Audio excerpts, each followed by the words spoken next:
नमस्कार, myself Dr. Indra Meena, department of zoology, राजकीय महाविद्यालय टॉप। साथियों, आज हम बीएससी पार्ट सेकेंड ईयर के पेपर फर्स्ट में जो टॉपिक है वो है ओरल रीड्स के बारे में डिस्कस करेंगे। बेसिकली ओरल रीड्स को सामान्य प्रवाल भित्तियां भी कहा जाता है।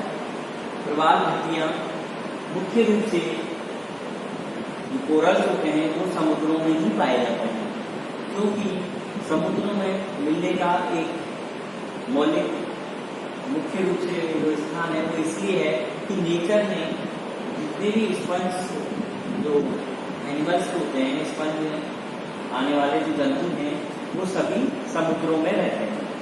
समुद्रों में रहने वाले जंतु का शरीर कैल्शियम कार्बोनेट का बना होता है, जो अपने पिछले यूनिट के चैप्टर में पढ़ा था कि स्पंज में जो कटिकाएं जो होती हैं कैल्शियम कार्बोनेट की बनी होती है, इसीलिए उनमें ढेर सारा कैल्शियम कार्बोनेट का निक्षेपण होता है, यानी एंडोस्केलेटन का कैल्शियम कार्बोनेट का। ये कैल्शियम कार्बोनेट जब इनकी डेथ है देखिए या जो भी है समाप्त हो जाते हैं या इनका दूसरे अपने शरीर को त्याग देने या छोड़ देने के बाद जो इनका स्केलेटन बचता है वो लगातार बहुत ज़्यादा मात्रा में इकट्ठा होता रहता है। समुद्रों में लगातार नॉन स्टॉप इस तरह से जीवों का विकास होना और अपने शरीर को त्याग कर कंकाल को वहीं उसी पानी में छोड़ देना निक्षेपण का कार्य करते हैं। इसलिए उनका रिजल्ट जो है हमें वो कोरल रीफ में दिखाई देता है। कोरल रीफ एक तरह की पहाड़ नुमा संरचनाएं, चट्टानें जैसी संरचनाएं होती हैं, जो मुख्य रूप से इनका जो सोर्स है, मेटेरियल सोर्स, वो कैल्शियम कार्बोनेट का बना होता है। देखा जाए प्रवाल भित्तियां बड़े परिमाण आकार में दिखाई देती। इनमें जो स्पंज होते हैं वो मुकुलन द्वारा बहुत ही बड़े पिंडों के समान होते हैं।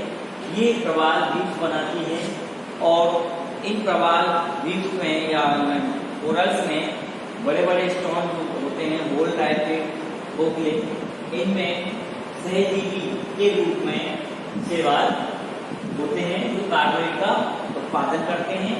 ये शैवाल उत्पादन में कार्बोनेट के उत्पादन में प्रोडक्शन में CO2 को रिलीज करते हैं। CO2 रिलीज होने से यहाँ पर एक रिएक्शन बनती है, calcium hydrocarbonate convert to calcium carbonate plus bicarbonate, then ये कैल्शियम कार्बोनेट और bicarbonate convert to water molecules and CO2 release.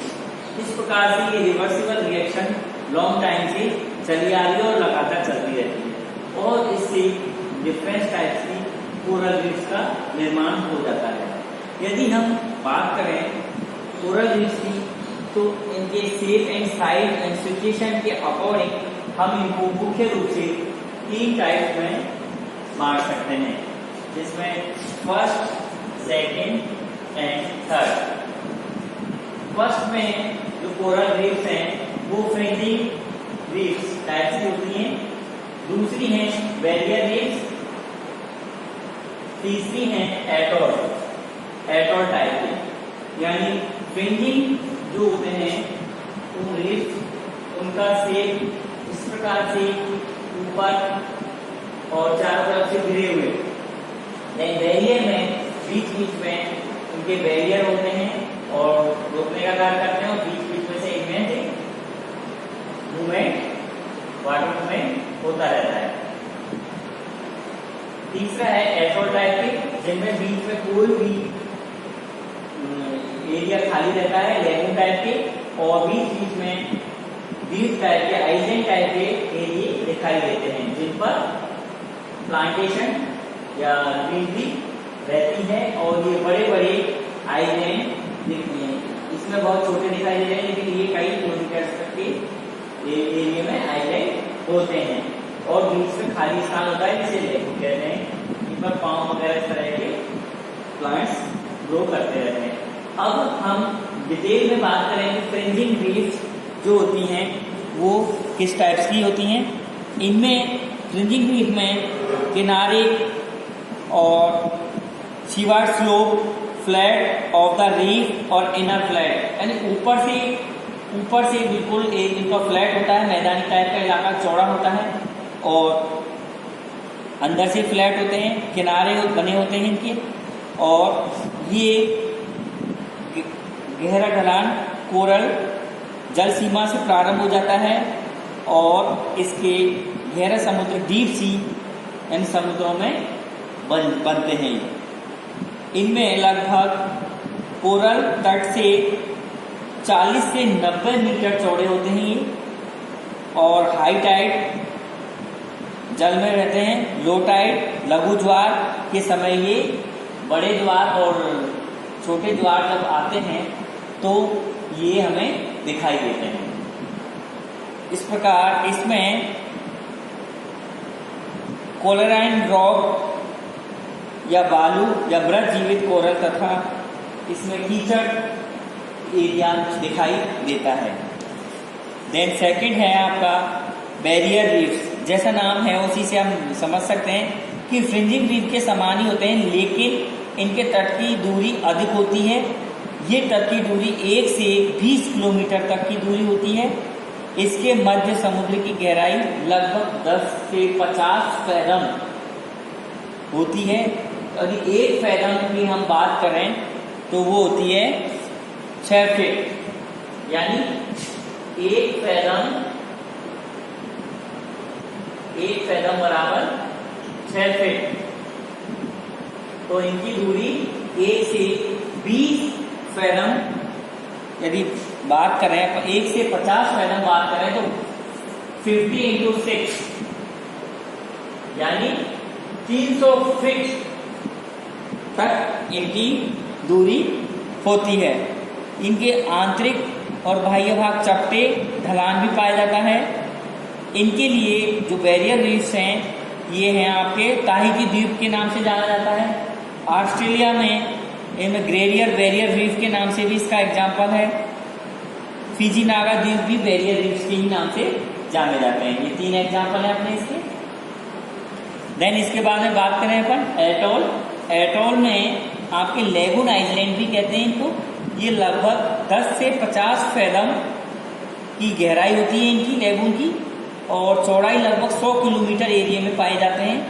इनमें रिम सक्रिय या टूटी हुई जैसे इस तरह से स्थान बने होते हैं। यदि अपन इसको मिरर में देखा जाए तो लुकिंग वाइज ये कैसा है, जैसे घोड़े की नाल, नीचे जो पैर में जो घोड़े की नाल होती है उसमें यू शेप जैसा शेप जो होता है उसका है ये आइलैंड, उनकी शेप जो दिखाई देती है।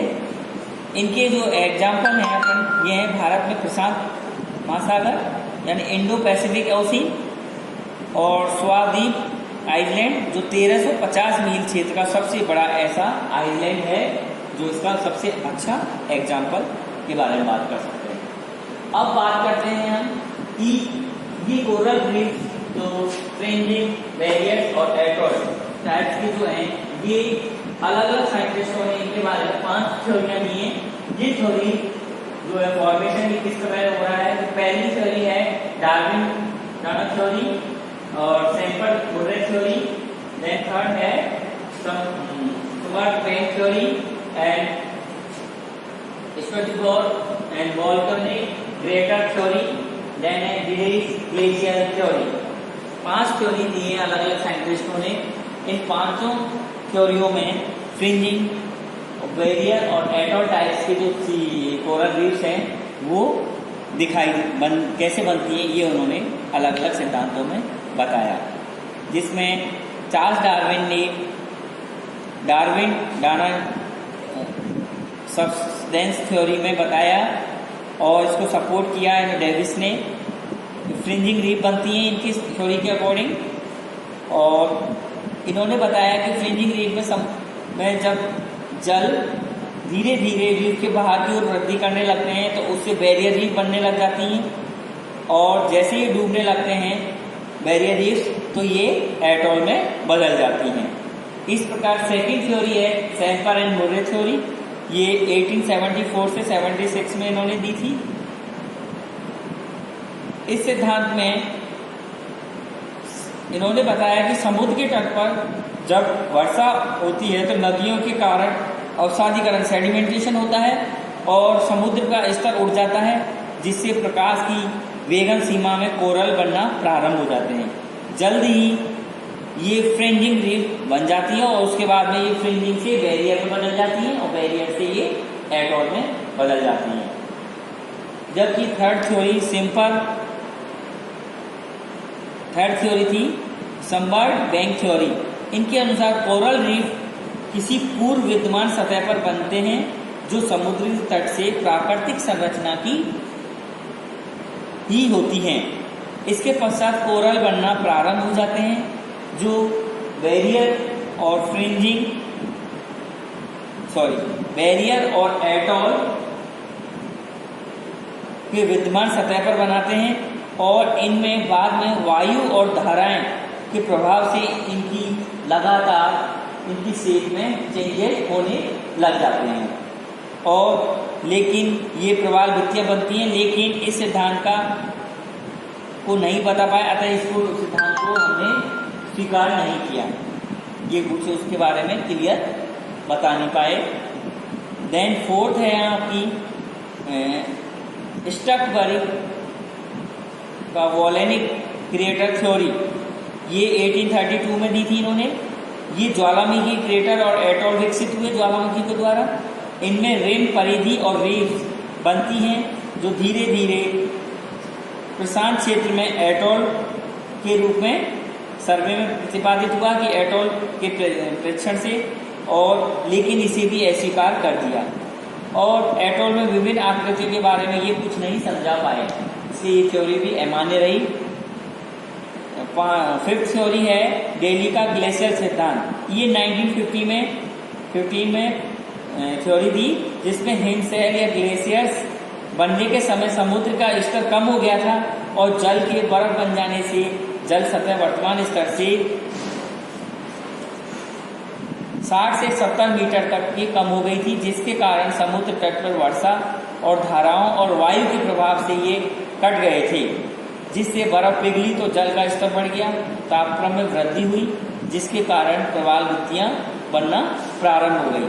और वेगन ने 1917 में इनके अनुसार 50 मीटर गहरी रीफ बनने से 1000 से 7000 वर्ष लग गए, जिसके अनुसार सभी प्रवाल भित्तियां लगभग 30,000 वर्ष के अंदर ही बनी हैं। ये थ्योरी थी। इस प्रकार इन्होंने सबने अपने अपने मत से ये तीनों प्रकार की कोरल रीफ्स के बारे में बताया। दोस्तों, जब अपन ने इतनी टाइप्स के कोरल रीफ्स के बारे में बात की, तो कोरल रीफ्स का यूज या इनका इकोसिस्टम में कोरल रीफ्स का क्या योगदान है।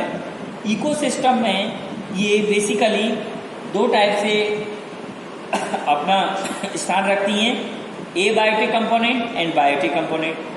एबायोटिक कंपोनेंट में लाइट और ऑक्सीजन के द्वारा, और बायोटिक में ये 3 फेज में या 3 स्टेज में कंप्लीट होती है, जिसमें producers, primary consumers and secondary consumers.